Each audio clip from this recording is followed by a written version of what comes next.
So today we're doing a deep dive into a very specific type of e-commerce site, the aggressive discount retailer. And we're going to focus on one called Scandifurn. It's a nursery furniture site, and it's promising these just massive price cuts. We're talking 90% off cribs, dressers, really high value items. Right. And our mission here is really to look at the gap between that very slick, Yeah. public-facing website and what's actually going on underneath. We're using data from independent analysts and site evaluation systems to see what we're calling a strategic deception cycle. And of course, before we jump in, we have to put out our mandatory disclaimer. This analysis is purely educational commentary. It's for consumer awareness. It's not medical or financial advice. We're just here to understand the data, not to, tell you where to shop. All right, so let's get into it. You're prepping for a new baby. You're buying these big ticket, very emotional items like a crib. And a 90% discount just seems, well, it seems almost irresistible. The site looks really professional, lots of products. It's a great facade. It really is. But the second you start looking at the infrastructure, the first tripwire just pops right up. Independent analysis showed this domain was only registered about 6 months ago. At least 6 months. 6 months.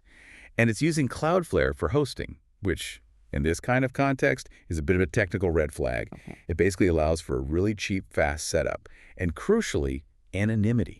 Makes it easy for these operations to pack up and move. So the price is the bait, but that lack of history is the first sign that maybe they don't plan on sticking around for very long.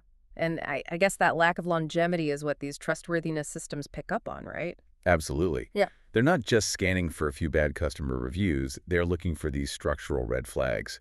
And the scores, I mean, they were devastatingly low. We're talking 16 out of 100 on one system. Another one gave it a 1 out of 100 trust rating. A third one, a 25% trustworthiness score. Wow. 1 out of 100. Yeah. I mean, these numbers are basically screaming that there's a lack of established legal and domain verification. And that lack of commitment seems to extend beyond the technical stuff. The analysis team looked at the site's public presentation. It had all the standard social media icons, but they were just pictures. None of them actually linked to a real active account. They're just placeholders. It's all designed to simulate legitimacy. And if you dig into the legal documents, it gets even more calculated. The terms of service, privacy policy, the About Us page.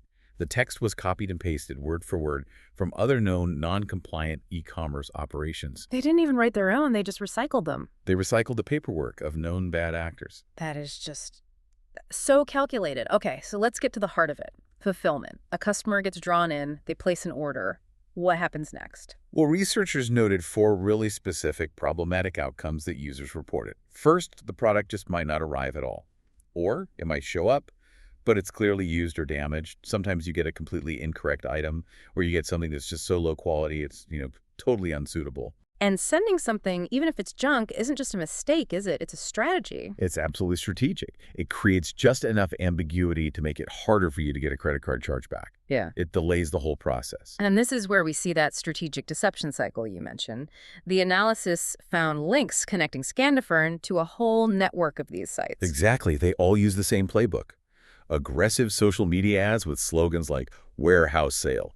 They get a flood of orders, complaints start to pile up, and then poof, they disappear and rebrand under a new domain name. And all the while, no matter if you get a crib or an empty box. Critically, yes. The whole time, they are successfully collecting your personal and financial details, names, home addresses, credit card data. So what does this all mean for you, the listener? I mean, the big takeaway here is really the absolute necessity of doing your homework. Before you commit to a purchase based on a crazy low price, you have to review a retailer's operational history. It's not optional anymore, especially for these big buys.